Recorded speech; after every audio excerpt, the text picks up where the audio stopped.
Hello Salman గారు. Welcome to social post. నమస్తే అండి నిహాల్ గారు. యెస్.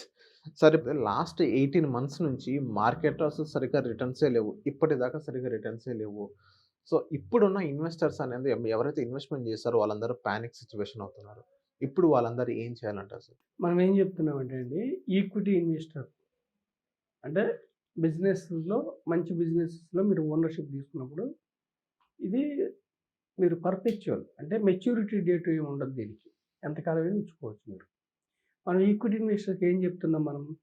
ఎవరైతే 5 ఇయర్స్, 7 ఇయర్స్, 10 ఇయర్స్ ఇన్వెస్ట్ చేస్తారో వాళ్ళు మాత్రమే ఈక్విటీలోకి రావాలి. అంటే లాంగ్ టర్మ్, షార్ట్ పీరియడ్ కాదు.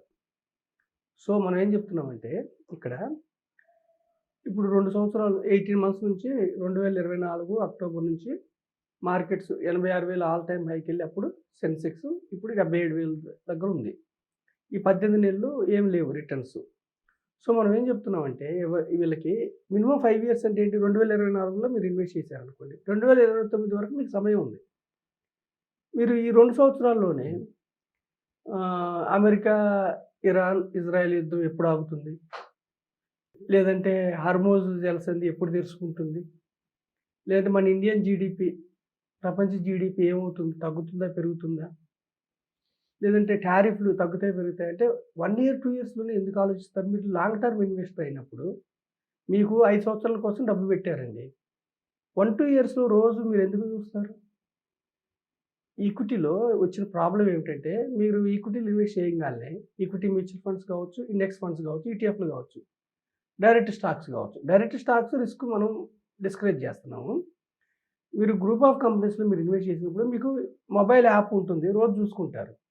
మనం ఏమంటున్నామంటే మీరు ఎప్పుడైతే ఒక ప్లాట్ కొంటారో స్థలం, మీరు జనరేషన్స్ ఉంచుకుంటారు. నెక్స్ట్ తరానికి కూడా ఇస్తారు.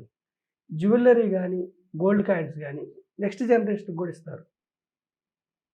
లేదు మీరు ఇన్సూరెన్స్ పాలిసీస్, ఇన్వెస్ట్‌మెంట్ అనుకుని ఇన్సూరెన్స్ పాలిసీస్ కొంటారు. 20 ఏళ్ళు కడతారు. ఏ రోజు కూడా మీరు దాని వాల్యూ చూడరు. లేదంటే యంగ్ ఈపీఎఫ్ ఎంప్లాయీ ప్రావిడెంట్ ఫండ్‌లో జాయిన్ అయితే 60 ఏళ్ళ వరకు ఎన్‌పీఎస్‌లో కానీ జాయిన్ అయితే 60 ఏళ్ళ వరకు డబ్బు రాదు. చూడరు. ఇది ఎందుకు రోజు చూస్తారు? ఈక్విటీ అంటే లాంగ్ టర్మ్. సిప్ రూపేణా కట్టే వాళ్ళకి ఇది మీకు ఆపర్చునిటీ కదా! ఎందుకు ప్రతిరోజు చూసుకొని మీరు టెన్షన్ పడతారు? లాంగ్ టర్మ్ కోసం కదా మీరొచ్చింది. సో, మనం ఏమంటున్నామంటే ఈక్విటీస్‌లో కొన్ని దశాబ్దాల పాటు కూడా ఒక్కొక్కసారి రిటర్న్స్ రావు. అంటే మన భారతదేశం అయితే ఒక్కసారి మాత్రమే 92లో హర్షద్ మెహతా టైంలో ఆల్ టైమ్ హర్షద్ మెహతా అప్పుడు అంటే హర్షద్ మెహతా స్కామ్ అప్పుడు బయటికి రాకముందు ఆల్ టైమ్ హై 4,000 వెళ్ళింది సెన్సెక్స్. తర్వాత 2002 వరకు కూడా 92 నుంచి 2002 వరకు కూడా 10 ఇయర్స్ పాటు 4,000 రీచ్ కాలే మళ్ళీ సెన్సెక్స్.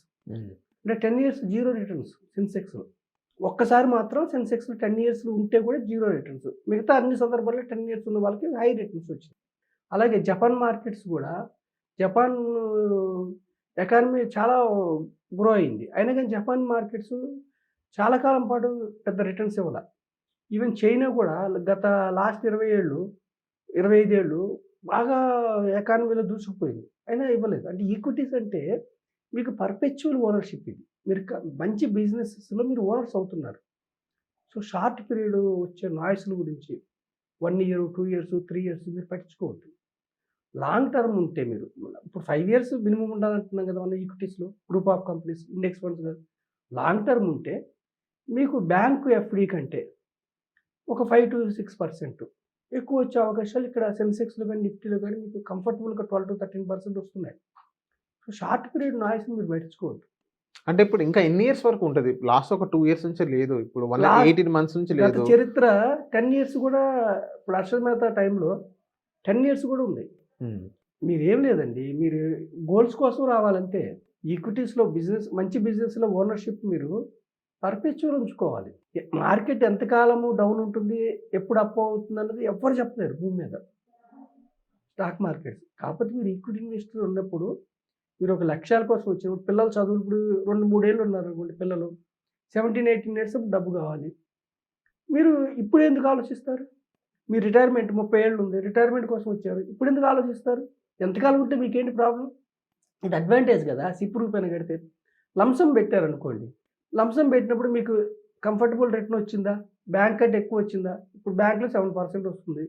12% వచ్చిందా? తీసేసుకోండి. అది కూడా లంసమ్ కూడా మనం గోల్ ఓరియెంటెడ్ రమ్మంటున్నాం.